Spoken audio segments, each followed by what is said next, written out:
Durant ma première année de trading discrétionnaire, on m'a toujours appris une chose, attendre un retracement. Acheter moins cher, vendre plus haut, et honnêtement, c'est totalement logique. Je préfère acheter une pomme à 1 € qu'une pomme à 2 €, et si moi-même j'ai des pommes, je préfère les vendre à 5 € plutôt qu'à 4 €. Pourtant, en scalping, c'est un peu différent. Prenons par exemple une forte impulsion baissière, comme celle-ci. Beaucoup de traders vont tracer un retracement de Fibonacci, donc du high au low, et vont attendre un retour dans une zone intéressante. Donc pour vendre ici, ça serait une attente dans la zone que certains disent premium.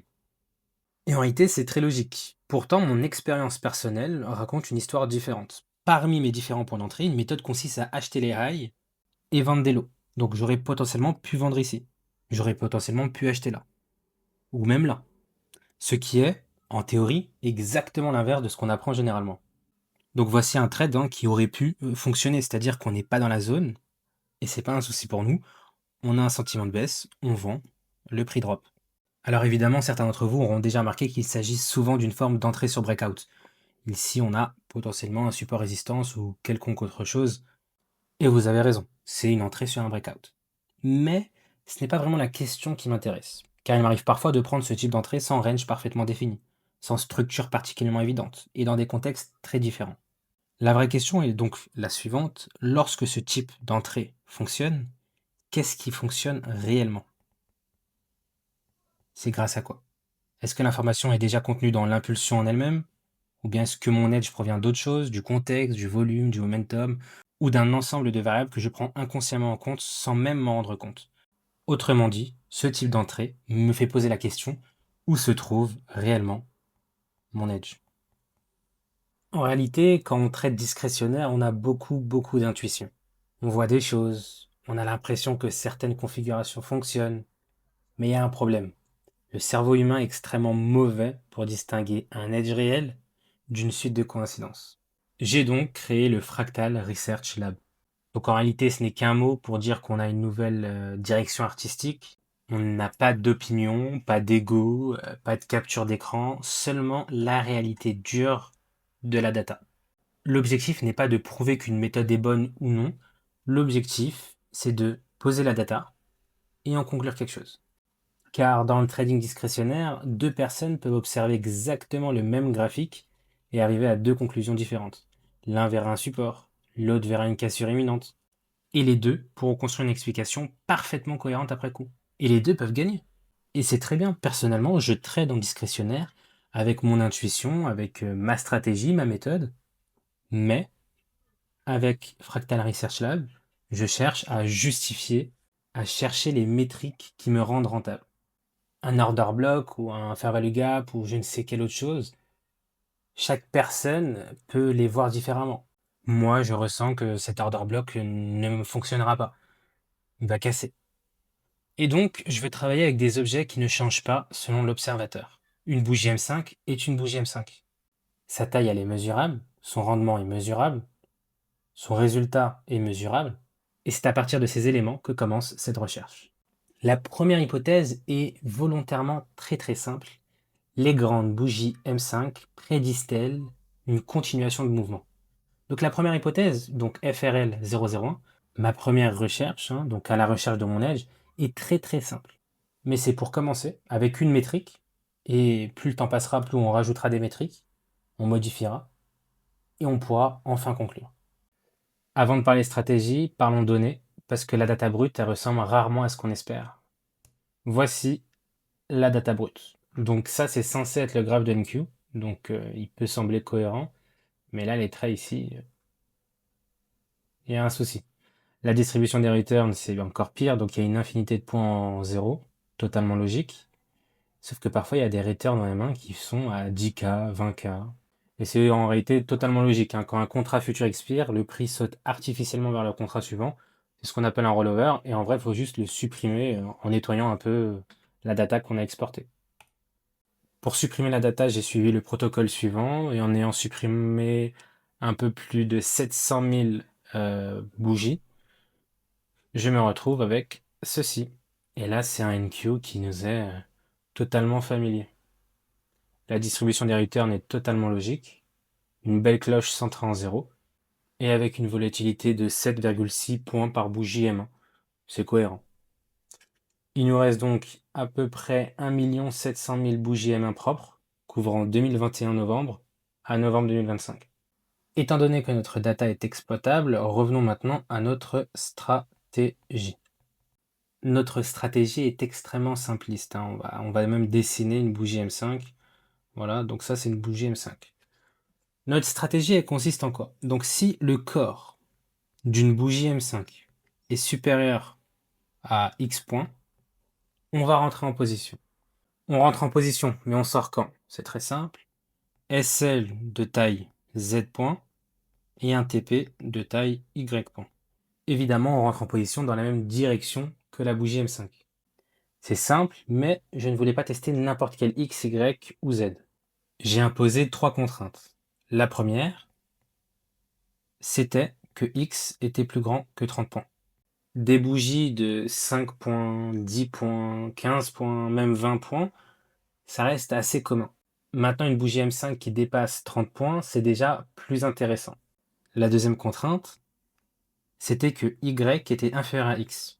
Si une bougie M5 faisait une forte impulsion, lorsque j'entrais en trade, ça serait juste pour monter un tout petit peu.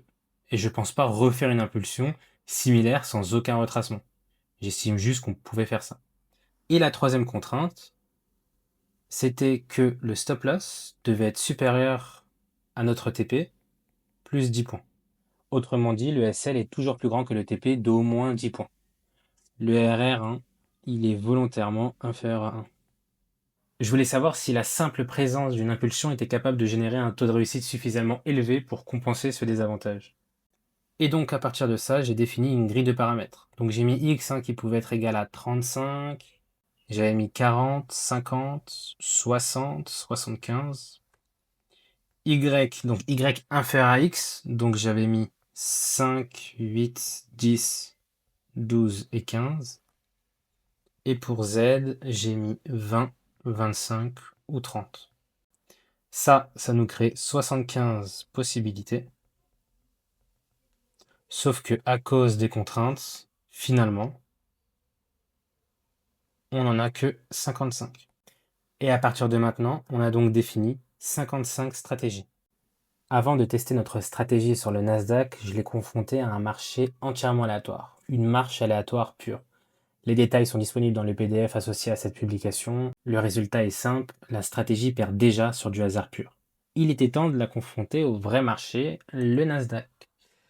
J'ai testé les 55 combinaisons sur 2 sessions de marché distinctes. La session de l'Open de New York, la close de New York. Pour chaque session, j'ai testé les 3 directions, long, short, les 2 combinés. 4 règles de limitation, sans limite, maximum 3 trades, maximum 2 trades, maximum 1 trade. Et le résultat est 0 sur 55. Pas une seule configuration profitable, pas une, aucune.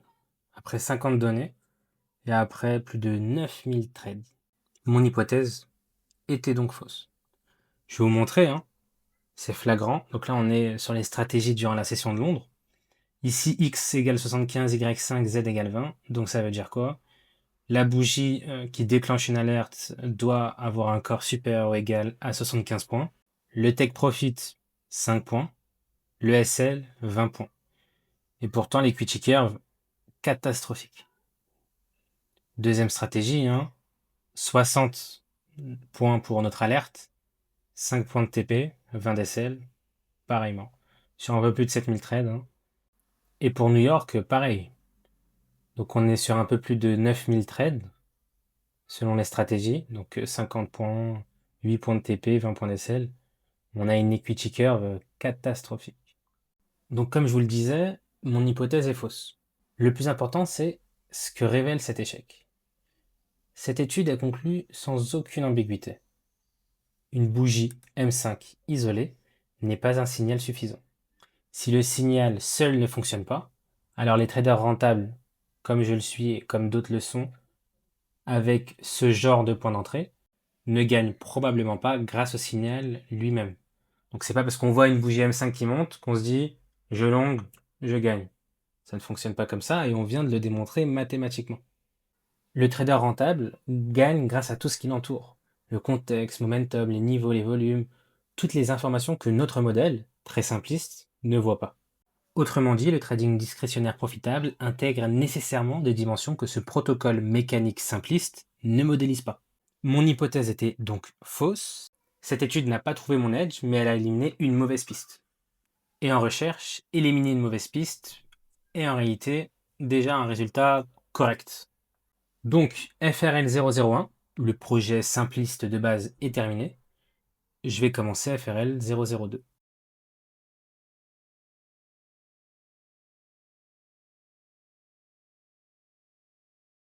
Pour ceux qui sont là, donc vous avez laissé l'écran noir pendant très longtemps, je voulais vous montrer ce PDF, hein, donc il est dans la bio.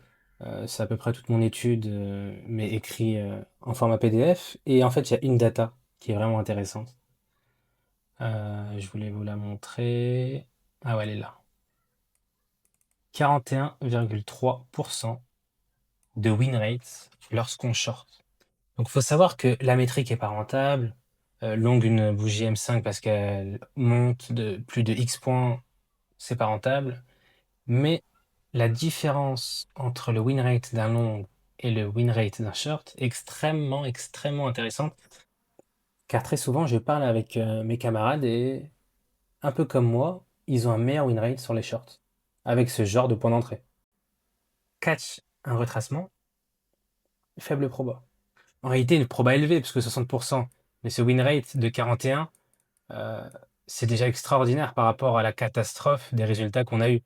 Donc le 41 me dit juste qu'il est énormément meilleur que le 16%.